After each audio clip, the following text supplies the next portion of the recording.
pregunta es, ¿y después de eso qué sucedió? Jesús no quedó en el Calvario, Jesús no quedó en la sepultura, porque la obra de Cristo continúa. Entonces hoy queremos mirar cómo es que esta obra continúa en favor de la humanidad. Vamos a mirar del Calvario al santuario, lo que Jesús hizo a lo que Jesús hace. No solamente mires el Calvario, mire el santuario, porque la sangre que fue derramada hoy tiene que ser aplicada. El sacrificio ofrecido hoy tiene que ser recibido, y para ello necesitamos de la obra de Jesús que hoy está haciendo. Miremos en las dos direcciones, del Calvario al santuario. Bienvenido. Está comenzando Biblia Fácil y hoy abordaremos este importantísimo tema, aquello que Jesús hace. Hablaremos sobre el ministerio bifásico de Cristo, o mejor, sobre las dos fases de su ministerio en favor de la humanidad. Bienvenido, grande abrazo para ti y que Dios te bendiga. Bienvenidos amigos, avanzamos en nuestro estudio sobre creencias fundamentales, todas ellas basadas en la Biblia, y hoy estamos entrando a la última doctrina, la doctrina de los eventos finales. Ya hemos hablado durante esta temporada y la temporada anterior, la doctrina sobre Dios, sobre el hombre, sobre salvación, sobre la iglesia, sobre el estilo de vida, y ahora entramos a la doctrina de los eventos finales. Vamos a abrir la Biblia y vamos a la primera creencia de esta doctrina. Antes vamos a orar. Gracias Señor te damos por el privilegio de abrir tu palabra y de poder conocer aquello que estás haciendo en nuestro favor. Tu Santo Espíritu llame una vez más a nuestro corazón, ilumine nuestra mente, nos haga comprender esta verdad tan importante. En el nombre de Jesús. Amén. Verdad distintiva, santuario. ¿Por qué distintiva? Porque es una verdad impopular. Muchas iglesias, muchas denominaciones religiosas solamente hablan aquello que Jesús hizo, pero no lo que Jesús hace. Porque el ministerio de Cristo no concluyó allá en el Calvario. En el Calvario dio su vida, ofreció el sacrificio, ofreció su vida, más el texto de Juan 3:16 tiene dos partes. Dice así, porque de tal manera amó Dios al mundo que dio a su Hijo unigénito. La pregunta es, ¿por cuántos Jesús murió? Por todos, sin exclusión. Ahora viene de lo general a lo específico. Aunque su sacrificio fue por todos, no todos se salvan. Y la pregunta es, ¿por qué? Si Él murió por todos, ¿por qué no todos pueden tener la salvación? Porque aunque de tal manera amó Dios al mundo, sin excluir a nadie, se salva solo el que cree.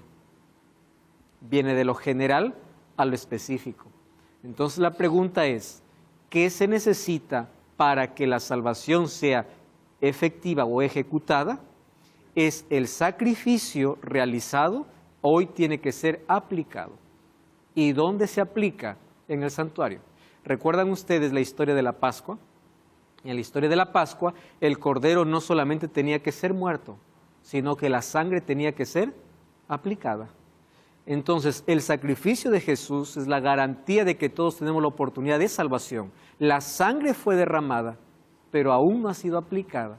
¿Cuándo se aplica? Cuando el ser humano, por medio de la fe, acepta el sacrificio, acepta a Jesús como su Salvador, ahora la sangre es aplicada en favor de la persona, para que todo aquel que en Él crea no se pierda. Aquel que en Él cree no se pierda. Aunque la sangre fue derramada por todos, solamente el que lo acepta tiene salvación. Entonces, Jesús dio su vida, el Cordero murió, pero la sangre tiene que estar colocada en las puertas de nuestra vida. Es así como funciona la salvación. Entonces, miramos al Calvario como el sacrificio realizado, como el regalo ofrecido, pero miramos el santuario como la sangre aplicada o como el regalo recibido. Para que un regalo cumpla su propósito, no basta comprar. No importa cuán caro sea, si finalmente el otro no lo va a recibir. Y cuando es un regalo, uno tiene opción, recibir o rechazar. Con Jesús sucede lo mismo. El mayor regalo, que costó tanto, el mayor precio del universo, esta opción para que el ser humano lo pueda recibir o rechazar. Bueno, para que ese sacrificio sea aceptado, necesitamos entrar ¿dónde? Al santuario. Por eso Hebreos 4:16 dice, acerquémonos pues confiadamente ante el trono de la gracia para encontrar misericordia y oportuno socorro. O sea, el ser humano es invitado a ir a Jesús. ¿Y dónde está Jesús? En el santuario. Por eso es necesaria nuestra mirada del Calvario al santuario. Y esa será nuestra primera creencia de esta última doctrina de los últimos eventos, que es el ministerio de Cristo en el santuario celestial. Muy bien, vamos al concepto general. La Biblia enseña que hay un santuario en el cielo, ¿correcto? Eso vamos a probarlo ahora a través de textos bíblicos. Santuario es la morada de Dios. El santuario real está en el cielo, donde Cristo hoy ministra en nuestro favor. Ese santuario está relacionado con otro construido aquí en la tierra hace mucho tiempo atrás. Por eso cuando Dios dice a Moisés, hazte un santuario, Dios le dice cómo debe hacerlo. Y ahora vamos a encontrar algunos textos para primero ver si es que el santuario es real en el cielo, ¿correcto? Bueno, en el Nuevo Testamento, o el Nuevo Testamento revela que en el cielo hay un santuario. En él, Cristo oficia como sumo sacerdote. Ese santuario no fue construido por manos humanas. Vamos a Hebreos capítulo 1 o capítulo 8, versículo 1 y versículo 2. Hebreos, es interesante leer toda esta carta, porque de paso aquí se encuentra el nuevo pacto, en el capítulo 8 también, donde habla sobre mejor sacrificio y mejor promesa, pero la ley es colocada en el corazón. No es anulada, sino es colocada en el corazón del creyente. Más allí, en los primeros versículos, habla sobre un asunto interesante. Ahora bien, el punto principal de lo que venimos diciendo es que, dice el texto, tenemos tal sumo sacerdote, el cual se sentó a la diestra del trono de la majestad de Dios. ¿Qué dice el verso 2? ¿Ministro de qué? Del santuario y de aquel verdadero tabernáculo. No quiere decir que el de la tierra fue falso, sino que el de la tierra fue una réplica, una copia. Fue algo, una miniatura del santuario real. Entonces dice el versículo 2, ministro del santuario y de aquel verdadero tabernáculo que levantó el Señor y no el hombre. Entonces aquí está haciendo una diferencia entre el santuario que levantó el hombre y el santuario que levantó el Señor. El santuario que construyó el Señor, ¿dónde está? En el cielo. Entonces cuando Jesús resucitó, ¿a dónde entró? A ese santuario. Al santuario celestial, aquel que es construido por el Señor, no por el hombre. ¿Por qué? Porque aquel santuario que fue construido en la tierra fue construido ¿por quiénes? Por Bezaleel y Aholiab, ¿verdad? Aquellos que recibieron allí la sabiduría de Dios. Bezaleel dice que Dios le dio sabiduría para poder construir el santuario. Pero fue el santuario que levantó en sí Moisés. Entonces, cuando Cristo resucitó, no fue a un santuario que fue construido por el hombre. ¿Dónde entró? Al santuario que está ¿dónde? En el cielo. En el cielo existe entonces un santuario. Desde allí Jesús ministra. Bueno, otro texto bíblico, hay varios, aquí he seleccionado poquísimos por cuestión del tiempo y de paso quiero hacer aquí un breve paréntesis. En Biblia Fácil hemos estudiado la doctrina del santuario durante 3 temporadas y para estudiar el santuario hemos dedicado 15 lecciones. Entonces, resumir el santuario en uno es muy difícil por la cantidad de información que el santuario trae. Los muebles, las fiestas, los sacrificios, las ceremonias que se hacían, todo era la manera didáctica como Dios enseñaba al ser humano cómo salvarlo. Es la manera didáctica. Dios lo hacía oler, palpar, gustar, usaba los sentidos. Ellos aprendían y a través del santuario vemos el sacrificio de Jesús, vemos la obra de Jesús en la tierra y la obra de Jesús en el cielo. A través del santuario podemos comprender todo el plan de salvación de manera completa.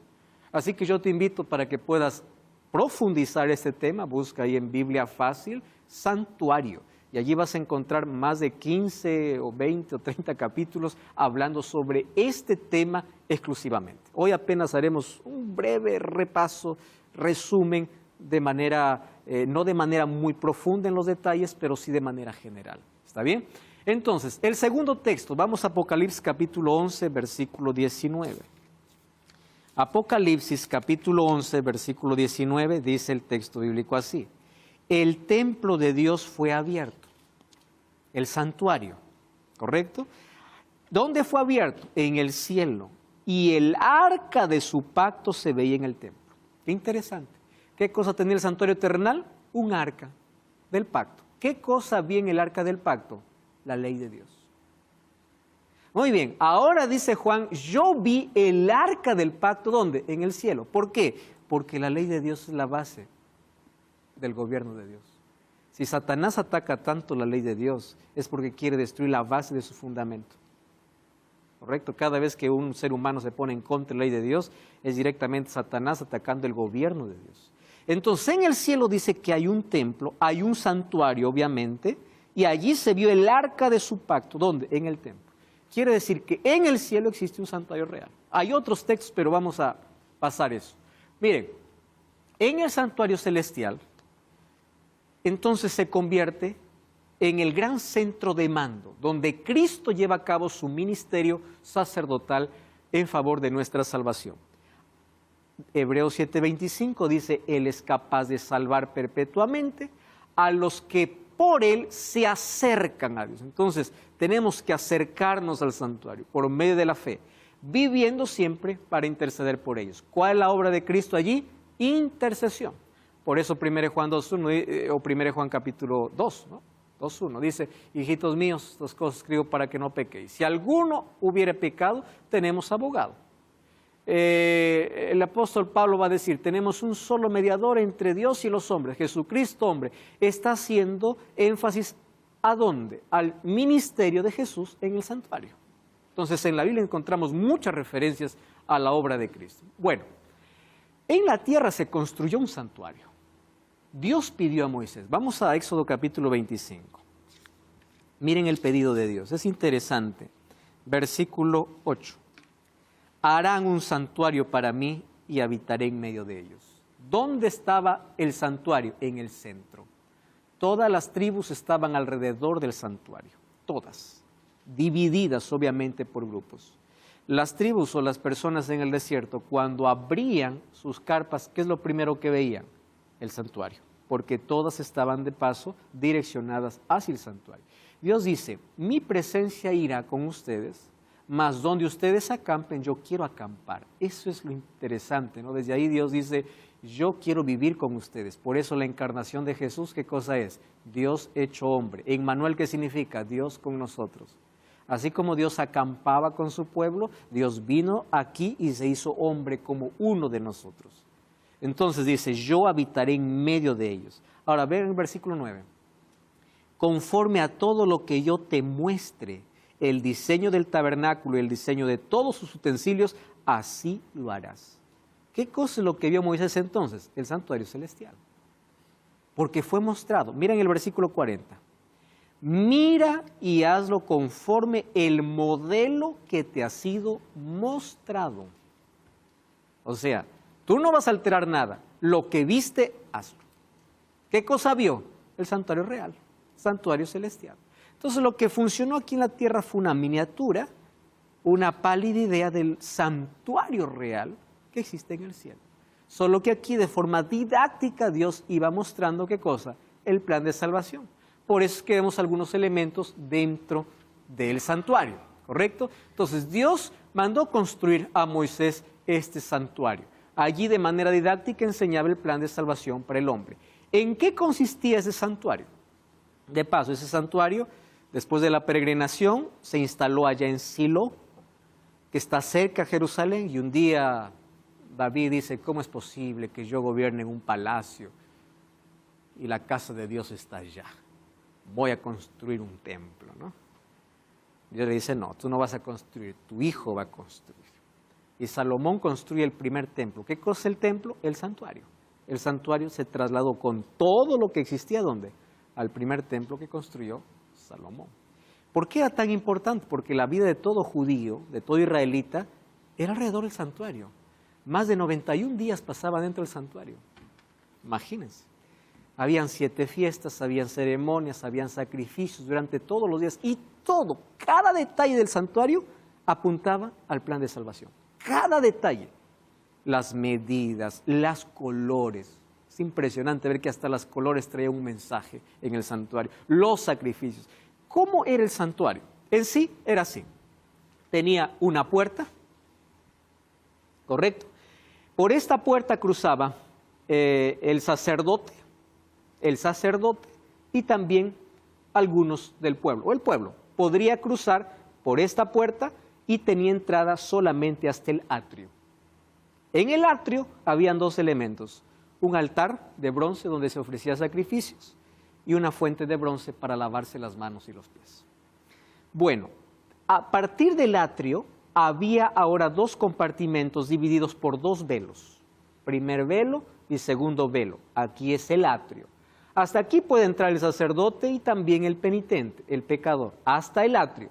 Pero al lugar santo, que está dividido por el primer velo, solo podía entrar el sacerdote, nadie más. ¿Y qué cosa había dentro del lugar santo? 3 elementos. Un candelero de oro que alumbraba, de paso, adentro del santuario porque no tenía ventanas. Al frente, ¿qué cosa había? Una mesa con 12 panes. Y antes de la segunda cortina, para la otra división, se encontraba el altar de incienso. Porque por el olor de la sangre que entraba era maloliente. El incienso ayudaba para que pueda limpiar ese olor.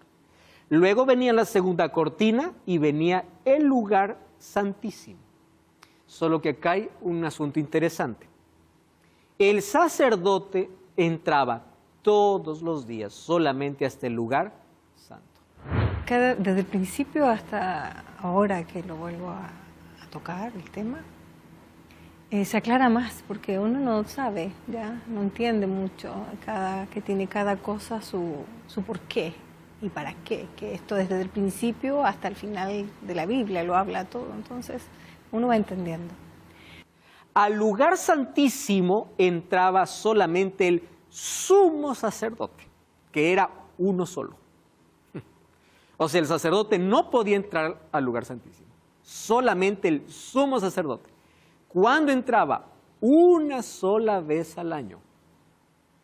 Esa vez al año que ingresaba el sumo sacerdote se denominaba el día de la purificación, de la expiación o el Yom Kippur. En ese día ocurría algo interesante, de aquí vamos a explicar un poquito después. Pero bueno, hasta aquí.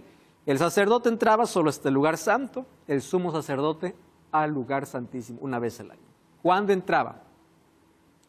El séptimo día del 10º mes, que era Tishri, ¿no? O a los 10 días del 7º mes, que era Tishri, que era más o menos el mes de octubre, trasladando para nuestro calendario. ¿Quién ingresaba? El sumo sacerdote, para hacer una purificación o una limpieza. Entonces, ¿qué cosa ocurría? 2 tipos de sacrificio. Un sacrificio continuo, que es llamado tamit, continuamente. ¿Dónde? Aquí afuera, en este altar. Todos los días se ofrecía un sacrificio. 9 de la mañana, 3 de la tarde. ¿Por qué? Por todo el pueblo. Esos sacrificios, ¿a quién representaba? A Jesús. ¿Qué hora murió Jesús? 9 de la mañana. ¿Qué hora descendió a la cruz? 3 de la tarde. En la hora de los sacrificios. En la hora de los sacrificios. Ahora, qué interesante. Cuando un pecador sabía de que necesitaba confesar un pecado que había cometido, llevaba un cordero sin defecto o otro animal que estaba estipulado ya en la Biblia. Llegaba ¿hasta dónde? Hasta el atrio. Y ahí en el atrio recibía del sacerdote el cuchillo. El sacerdote no hacía el sacrificio, lo hacía el pecador. Y antes de poder degollar a la víctima, ¿qué cosa hacía el pecador? Colocaba su mano sobre la cabeza del animal inocente y confesaba sus pecados en silencio a Dios, no al sacerdote, a Dios. Y de manera simbólica el pecado era transferido ¿a dónde? Al animal.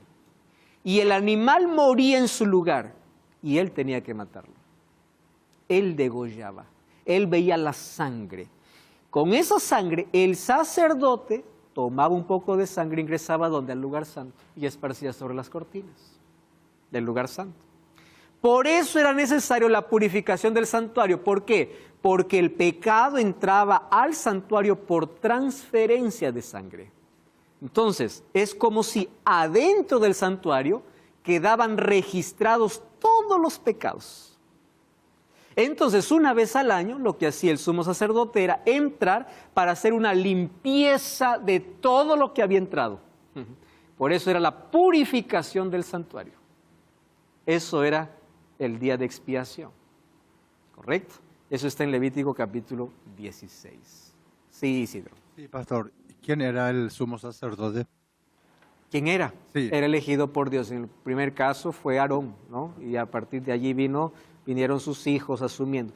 La función de sumo sacerdote era vitalicia. Cuando moría uno, recién surgía el otro sumo sacerdote. ¿Correcto? Pero era elegido, designado por Dios. Y era una sola persona. Ya había escuchado, pero no sabía que uno tenía que cumplir para que podías llegar a eso, ¿verdad? Porque sumo sacerdote es para mí que es el máxima autoridad, ¿verdad? Pastor, Carla. ¿tenían alguna vestimenta especial que deberían llevarlos? Tanto los sacerdotes tenían vestimenta muy especial y el sumo sacerdote también. Antes de poder ingresar ellos se lavaban. Dios ahí enseñaba lecciones de limpieza, de purificación. Y fíjense, en el santuario Dios muestra el camino para el ser humano, para el creyente. Fíjense una cosa. Esto representaba la muerte de Jesús y el bautismo. Cuando uno acepta el sacrificio de Jesús, pasa por la limpieza. Miren, aquí en el santuario está reflejado el camino del creyente. Uno entra por la puerta. ¿Quién es la puerta? Yo soy la puerta, dice Jesús. Cuando tú aceptas a Jesús, ¿qué es lo primero que aceptas? Su sacrificio. Ahí está el altar. ¿Qué pasas por la experiencia del bautismo? ¿Quién es el que purifica? Jesús dice, yo soy el agua de vida. Tú aceptas mi sacrificio, yo te purifico. Pero la gente no debe quedar en el atrio. Hay muchos solamente dicen, yo soy bautizado, voy a aceptar a Jesús. No, no, no. Entra al lugar santo. Y en el lugar santo, ¿qué cosa hay? Candelero, mesa de panes, altar de incienso. ¿Qué representa? El candelero, la luz, el Espíritu Santo. Y Jesús también dijo, yo soy la luz del mundo. Los panes, ¿qué cosa significa? Jesús dijo, yo soy el pan de vida. Aquí aparece el camino de santificación. Yo acepto el sacrificio de Jesús, soy justificado. Él me perdona. Pero a partir de allí yo comienzo a participar del pan, me lleno del Espíritu Santo. El altar de incienso significa la oración, o sea, la vida de comunión con Dios. No basta decir acepto el sacrificio, soy bautizado. Ahora comienzo a caminar con Cristo, leer la palabra, orar, ser lleno del Espíritu Santo, vivir con Él. ¿Eso qué cosa sería? El lugar santo. Pero no es suficiente porque también Dios nos invita a entrar al lugar santísimo. Y en el lugar santísimo, ¿qué cosa está? Su ley. Fíjense, para que tengan idea, la ley de Dios estaba ¿dónde? En el lugar santísimo. Entonces, cuando la gente dice, la ley no existe, mira el santuario. Y ahí vas a encontrar que dentro del plan de salvación, en el lugar donde la presencia de Dios descendía, lo cual se llamaba Shekinah, estaba la ley de Dios, allí en el propiciatorio. Entonces, ahí tenemos el camino de justificación, santificación y glorificación. Para vivir en armonía con la voluntad de Dios, aceptamos su sacrificio, aceptamos el bautismo, aceptamos su palabra, aceptamos su espíritu, aceptamos depender de Él y aceptamos su ley. Eso es el plan de salvación. Ahí está, el camino. Pero obviamente que en el Antiguo Testamento lo vemos detrás de todas estas figuras. Muy bien. ¿Qué cosa sucedía? El santuario estaba dividido en dos partes, ya dijimos, lugar santo y lugar santísimo. El ministerio sacerdotal en el lugar santo se caracterizaba por un ministerio de intercesión, perdón, reconciliación y restauración. Por eso el sacerdote, ¿qué cosa hacía? Recibía al pecador y él de alguna manera era el mediador, aquel que intercedía. ¿Por qué? Porque el pecador no podía entrar al lugar santo, solo el sacerdote.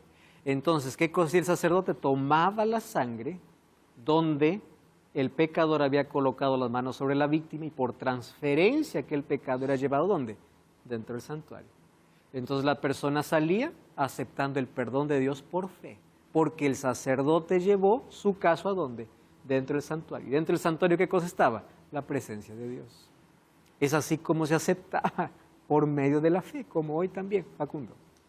Pastor, hubo en ese lapso de tiempo que estaba el santuario aquí en la tierra, personas que intentaron manipular el santuario, personas que no debían entrar a ese lugar? No, no hubo. Porque si alguien entraba sin autorización, era fulminado por la presencia de Dios.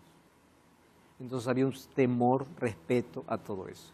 Luego vamos a encontrar que obviamente van a haber sacerdotes, hijos de sacerdotes, que afuera del santuario pueden hacer lo que quieran, pero dentro del santuario, no, lugar totalmente sagrado. ¿Correcto? Entonces, las cosas que se hacían obviamente era de la puerta, en el atrio y todo ahí, pero dentro del santuario era justamente el lugar donde Dios se encontraba con el hombre. Por eso es que cuando era el día de la purificación, era el día donde veían directamente la gloria de Dios, lo cual se llamó de Shekinah, la presencia de Dios descender hacia el santuario, para poder decir todos sus pecados que han ingresado han sido borrados. Miren, aquí entendemos la diferencia. Cuando la sangre entraba al santuario, el pecado era perdonado. ¿Correcto? Era perdonado. Yo soy perdonado. Pero cuando se purificaba el santuario, el pecado era borrado, eliminado. Y eso lo vamos a ver que Jesús es lo que hace hoy en el santuario. Pero es importante conocer detalles del santuario terrenal. Bueno, aquí estoy explicando así de manera muy breve. Tú quieres conocer más sobre ese tema, busca Biblia Fácil, Santuario, de manera más detallada todos los elementos de esperanza, yo creo. Allí tú puedes profundizar tu conocimiento inclusive sobre este tema. Puedes solicitarlo a través de nuestro WhatsApp más 55 12 98 100 14 60. Te recuerdo que es totalmente gratis, te enviaremos un link para llenar un pequeño formulario y allí vas a recibir de manera física o virtual en PDF para que puedas acompañar este estudio y profundizar tu conocimiento sobre este tema. Solicítalo ahora mismo, es totalmente gratis. Vamos a continuar aquí con nuestro estudio sobre el santuario. Ya vimos dos compartimientos, ya vimos la función del sacerdote y del sumo sacerdote. Y en el lugar santísimo la principal función era la purificación del santuario y del pueblo de Dios. Bueno, esto se hacía una vez al año. Aquí yo no tengo tiempo para poder explicarlo leyendo el texto. Más tarea para casa es leer Levítico capítulo 16, que ahí se presenta con detalles cómo se preparaba el sumo sacerdote, cómo era todo lo que se hacía. Más de manera brevísima les explico. Cuando llegaba el día, vamos a leer de paso solamente el texto de Levítico capítulo 16, versículo 29 y 30, ¿correcto?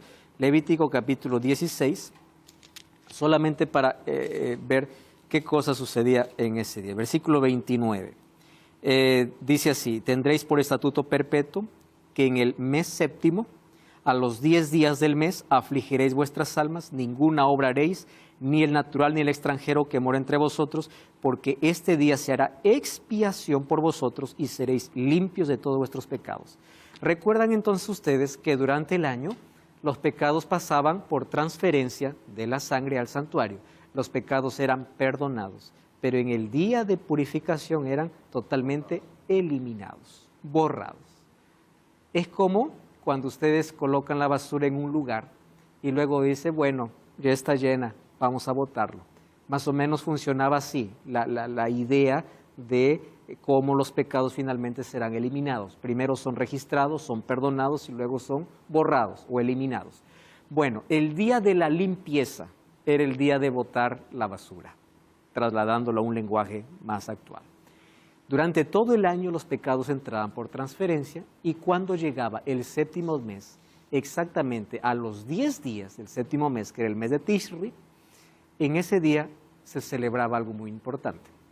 Primero, se traían 2 machos cabríos y se echaba suertes, y uno era para Azazel. Azazel era el nombre simbólico para Satanás, y el otro era para sacrificio.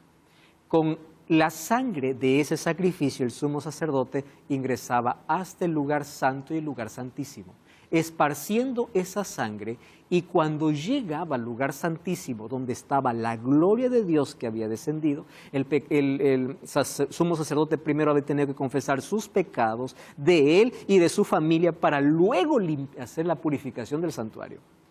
Colocaba una vez más esa sangre. Fíjense, la limpieza es por sangre.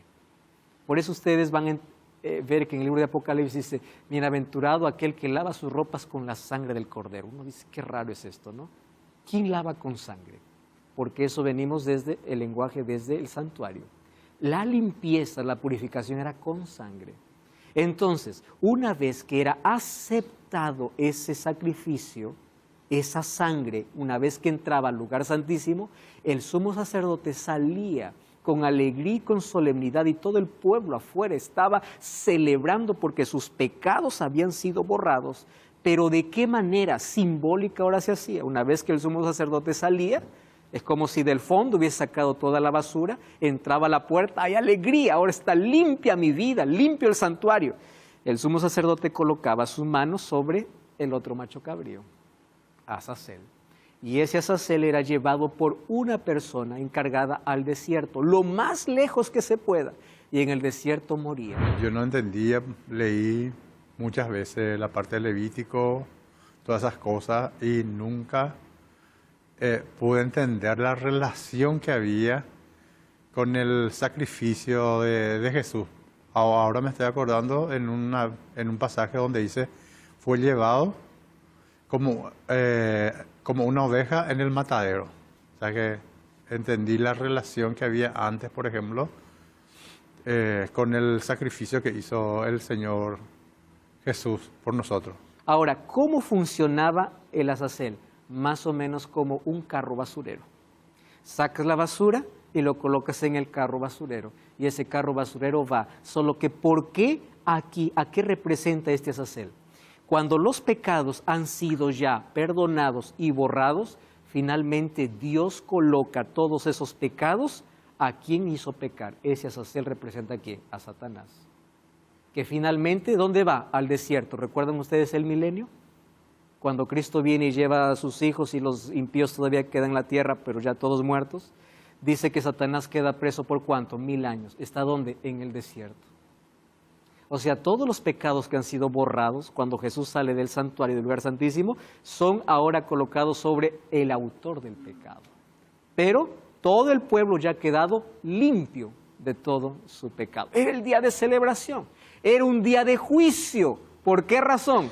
Porque afuera todos tenían que estar orando por su vida, por sus pecados. Aquel que no había sido perdonado, aquel que no había confesado todos sus pecados, ¿qué pasaba? Moría. O sea, era un día de purificación y era un día de juicio.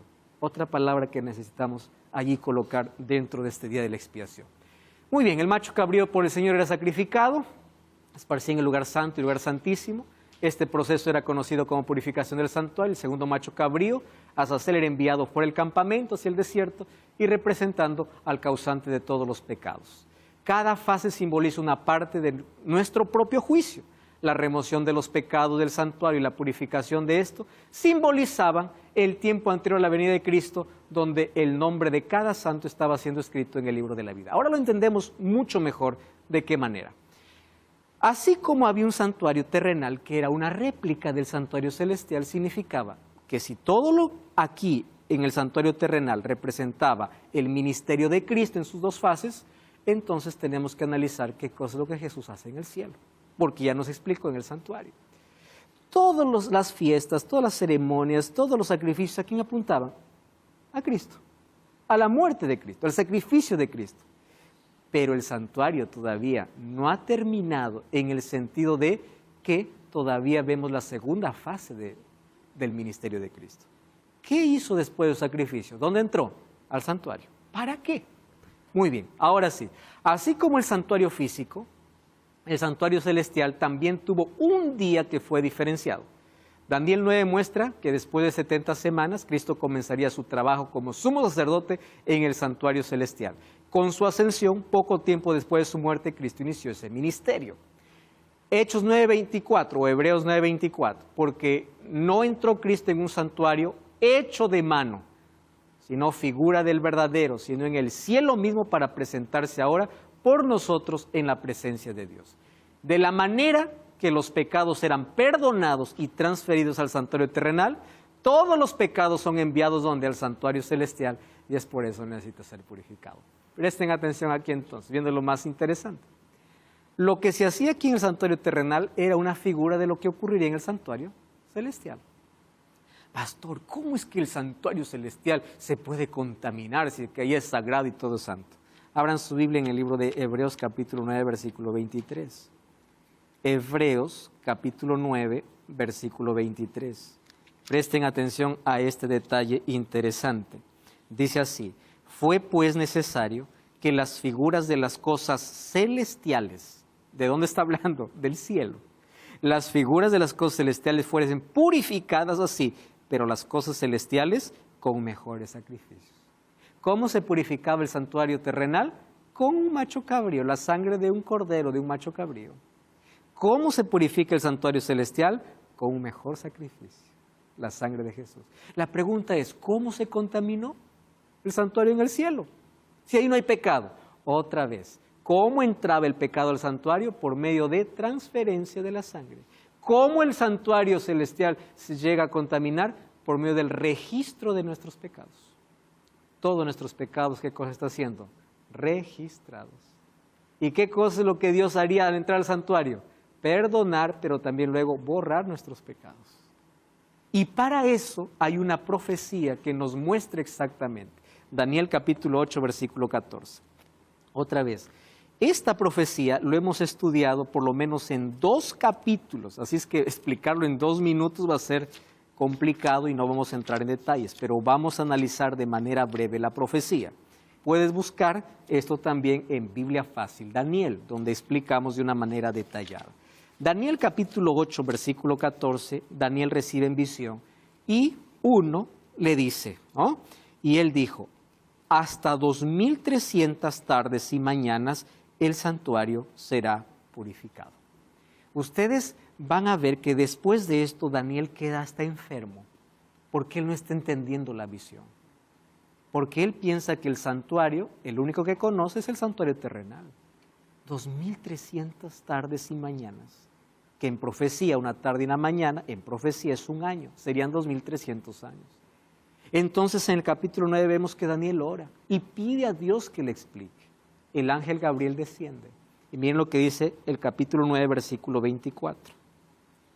Dice así, Daniel, 70 semanas están determinadas sobre tu pueblo y sobre tu santa ciudad, para terminar la prevaricación, poner fin al pecado, expiar la iniquidad, traer la justicia, sellar la visión y ungir al santo de los santos. Sabe pues y entiende que desde la salida de la orden para restaurar a Jerusalén hasta el Mesías habrá 7 semanas, luego 62 semanas, y luego de 62 semanas, dice el versículo 26, se le quitará la vida al Mesías, no por sí. Y continúa, el versículo 27, a la mitad de semana se confirmará el pacto a muchos. Este texto necesitamos analizarlo de manera detenida, mas hoy les voy a explicar de manera general. Otra vez les voy a invitar para que puedan ver Biblia Fácil Daniel, y ahí está, en 2 capítulos explicado esto de manera detallada. ¿Qué cosa le dice Dios a Daniel? Mira, Daniel, yo no te voy a explicar las 2300 tardes y mañanas. Yo te voy a explicar lo que va a pasar con tu pueblo. De las 2300 tardes y mañanas, 70 están determinadas. La palabra determinar en el hebreo es cortar. De todo este tiempo están cortadas 70 semanas para tu pueblo judío. Ahora, si nosotros queremos saber cuándo se cumplen las 2300 tardes y mañanas, es muy fácil si sabemos la fecha de inicio, ¿o no es así? Si tú sabes el comienzo, solo sumas 2300 y ya está. Es muy fácil. Y el ángel le da la fecha de inicio. Sabe pues que desde la orden que sale para reedificar los muros de Jerusalén, o sea, allí comienzan. ¿Qué comienzan? Las 70 semanas para tu pueblo, pero recuerda que estas 70 semanas están cortadas ¿de qué? De un periodo mayor, de 2300 tardes y mañanas. Hubieron 3 edictos para restaurar los muros de Jerusalén, los cuales, con el edicto que realmente se restauró, fue en el año 457 con la orden del rey Artajerjes. Así que tenemos como partida el año 457. Para saber cuándo es la purificación del santuario, muy fácil. Sumar 457 más 2300. Solo que aquí hay detalles, hay periodos. Dice que en 7 semanas o 49 años se reedificarán los muros y vemos que en el año 408 se termina. Luego dice que a las 62 semanas se ungirá al Santo de los Santos, hace referencia al bautismo de Jesús. que fue en el año 27, y luego dice que del año 27 habrá una semana, y a la mitad de semana se quitará la vida al Mesías. Quiere decir que desde el bautismo de Jesús hay una semana, que en profecía son 7 años. 27 más 7, 34. ¿Qué pasó en el año 34? Esteban murió. Esteban murió como el primer mártir cristiano. Y a partir de la muerte de Esteban, Israel le es quitado el privilegio de ser el pueblo exclusivo de Dios. Por eso le dice a Daniel, 70 semanas están cortadas para tu pueblo. Es la oportunidad que ellos tienen para reivindicarse. No lo hicieron, rechazaron al Mesías. Muy bien, en el año 34 culminó todo. Pero a la mitad de semana se quitará la vida al Mesías. ¿Cuál es la mitad de semana entre 27 y 34? Por eso es que Jesús muere en el año 31. A la mitad, justamente a la mitad de semana. Y allí cesan los sacrificios, porque no es necesario más sacrificios, porque Jesús muere. Entonces, este primer periodo fue para el pueblo judío, pero ya tenemos la fecha de inicio de las 70 semanas o de los 2300 años, porque recuerden que las 70 semanas forma parte de los 2300 años. Bueno, entonces, ¿cómo se entiende esto? Aquí de manera simple he colocado un diagrama que en los programas de Biblia Fácil Daniel yo lo detallaba obviamente de una mejor manera, más ahora mi intención solamente es mostrar que esta profecía ya se cumplió. ¿En qué sentido? Si comienza en el año 457 y termina las 70 semanas en el año 34, es muy simple llegar a la fecha de cuando comienza Jesús su obra de juez o de juicio en el cielo. ¿Por qué razón? Simplemente hacemos una resta. 2300 años o 2300 tardes y mañanas, menos 490 que ya pasó, porque recuerden, semanas aquí en profecía son años. 70 por 7, ahí están los 490 años. Entonces, 2300 años menos 490, ¿cuántos años me faltan? 1810 años. Hago así un cálculo. ¿Cuándo culminó la profecía de las 70 semanas? En el año 34. ¿Cuántos años me falta? 1810. Entonces hago una suma. 34 más 1810, ¿a dónde me lleva? 1844. Bueno, si esto no quedó claro como quisiera, vamos a repasar esto cuando veamos el programa de Biblia Fácil Daniel. Aquí estoy haciendo un breve repaso nada más. Entonces, a partir de 1844, Jesús comenzaría una obra ¿de qué? De juicio. Así como en la tierra, el 7º mes, el 10º día, se purificaba el santuario, Jesús comenzaría en el cielo una obra ¿de qué? De intercesión y de juicio. Ahora sí, ¿qué cosa? No solamente limpiando los pecados, sino también, en la medida que los seres humanos mueren, determinando quién se salva y quién se pierde. ¿Correcto? Ahora, una obra de juicio. ¿Cómo sabemos que esto comenzó? Abran sus Biblias en el libro de Apocalipsis capítulo 14. Algunos piensan que esto es fantasía o un invento nuestro. Apocalipsis capítulo 14. Mírenlo, versículo 6. Está hablando del tiempo del fin, ¿correcto? Apocalipsis fue escrito para el tiempo del fin. Vi volar por en medio del cielo otro ángel que tenía el evangelio eterno para predicar a los moradores de la tierra, a toda nación, tribu, lengua y pueblo. ¿Qué cosa decía? Versículo 7. Temed a Dios y dadle gloria. ¿Qué cosa dice? Porque la hora de su juicio ha llegado. Yo les hago la pregunta, ¿esto es antes o después de la venida de Jesús? Antes, porque antes de la venida de Jesús hay un mensaje, la hora de su juicio llegó, cayó Babilonia, sal de Babilonia, aquí está la paciencia de los santos. O sea, en el periodo final de la historia, antes que Jesús regrese, ¿qué cosa dice? La hora de su juicio ha comenzado. No dice ya comenzó, o no dice comenzará, comenzó, ahora comenzó. Quiere decir que Jesús comenzó una obra de juicio, ¿dónde? En el cielo. Igual que lo que hacía el sumo sacerdote. Entonces, todos los pecados que fueron registrados y que contaminaron el santuario, registrados, ahora ¿qué cosa van a ser? Eliminados. ¿Cuándo serán colocados sobre Azazel? Cuando Jesús venga y Azazel sea llevado al desierto. Recuerden, por eso ahí viene el tema del milenio. 1000 años queda Satanás aquí sin saber a quién engañar. Pero sobre él es inculpado todos los pecados que han sido en el santuario, ¿qué cosa? Borrados. Pero un día esa obra de juicio terminará. Y cuando Jesús termine esa obra de juicio, va a salir del santuario para venir a esta tierra. Allí, lo que dice Apocalipsis 22:11, el que es justo siga justo, el que es injusto siga injusto. O sea, la gracia terminó. No hay más perdón, no hay más intercesión y el destino de la humanidad está decidida. No porque Dios así lo quiso, sino porque cada ser humano tomó la decisión de qué lado estar. Entonces la obra que Jesús hace ahora en el santuario es importantísima. Ahora, ¿qué sucedió?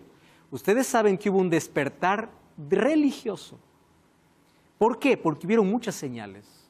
Por ejemplo, el 19 de mayo de 1780, el sol se oscureció y aquella misma noche la luna apareció como sangre.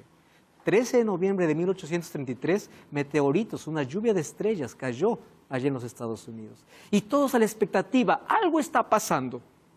Todos pensaban que era el fin del mundo. Y aparece un grupo de personas para estudiar las profecías. ¿Con qué profecías se encuentran? Daniel 8:14. Ellos comienzan a hacer los cálculos. Ellos comienzan a verificar y dicen, ya sabemos, Jesús está volviendo. Y colocan una fecha. ¿Qué fecha colocan? La fecha que era la purificación del santuario. ¿Qué día? 7º mes, 10º día. Haciendo el cálculo para nuestro calendario, daba un 22 de octubre de 1844. Y así comienza un movimiento en los Estados Unidos, no la iglesia adventista, movimiento de todas las religiones que estudiaban la Biblia, diciendo Jesús vuelve en 1844. Ahora presten atención, la fecha estaba correcta, pero el evento estaba equivocado. En esa fecha Jesús comenzaría una obra de juicio. No vendría a la tierra, porque ellos entendían que la tierra tenía que ser purificada, mas el texto decía que el santuario tendría que ser purificado. ¿Qué santuario? Celestial. Y a partir de allí, de ese movimiento y de ese chasco, ¿qué cosa surge después? El pueblo remanente, la iglesia adventista, el 7º día. Porque después de la hora de juicio ha llegado, ¿qué cosa dice más abajo en Apocalipsis 14? Aquí está la paciencia de los santos, versículo 12, los que guardan los mandamientos de Dios y el testimonio de Jesús. Por eso es que esta es una iglesia profética, no es una iglesia perfecta. Si tú ves sus miembros, todos son imperfectos, mas su verdad es perfecta. Dios levantó un pueblo para el tiempo del fin. Este pueblo proclama una verdad impopular. ¿Y por qué impopular? Esto no se proclama en todo lado. Hay un juicio, hay un santuario, hay un Dios que hoy abre sus brazos y te dice, mira, mi sacrificio que fue derramado tiene que ser aplicado. Por eso acércate ante el trono de la gracia. Ahora hay oportunidad. Acepta la salvación, porque Cristo aún está en el santuario. Acepta su perdón ahora y acepta formar parte del remanente que Dios tiene ahora. Hoy vivimos en un juicio. Todas nuestras acciones son pesadas. Nuestra vida, ¿hacia qué lado está inclinada nuestra vida? Todos los días ángeles registran nuestros actos. Todos los días está siendo determinado nuestro destino. Por eso la mejor decisión que tenemos en la vida es aprovechar la oportunidad donde Dios nos ofrece su gracia. Muchos se acostaron anoche diciendo hasta mañana y nunca se levantaron. Muchos irán hoy despidiéndose hasta más tarde y nunca más volverán. Porque las oportunidades que recibimos de parte de Dios simplemente lo desperdiciamos buscando aquello que se acaba. Mas hoy te invito en el nombre de Dios a tomar una firme decisión de acercarte al santuario. Ahí está Jesús, aplicando su sangre, su sacrificio en favor de todos aquellos que lo reciben. El ministerio de Cristo continúa, mas un día la puerta se cerrará. No cierres la puerta de tu corazón mientras la puerta del cielo está abierta. Acepta a Cristo, su sacrificio, y ten la seguridad que cuando que Cristo culmine su ministerio, tú estás dentro de aquel grupo que está preparado para el destino eterno. ¿Estás de acuerdo en aceptar esta invitación? Ora conmigo. Gracias, Señor, por tu palabra. Gracias porque tu Santo Espíritu toca nuestro corazón. Nos lleva a mirar al Calvario, pero también nos lleva a mirar al santuario. Te aceptamos como Salvador y Sacerdote. Perdona nuestros pecados y ayúdanos a vivir de acuerdo a la luz que recibimos. En el nombre de Jesús. Amén. Como siempre, te invito a buscar una iglesia adventista el séptimo día para seguir comprendiendo el plan que Dios tiene para tu vida. Allí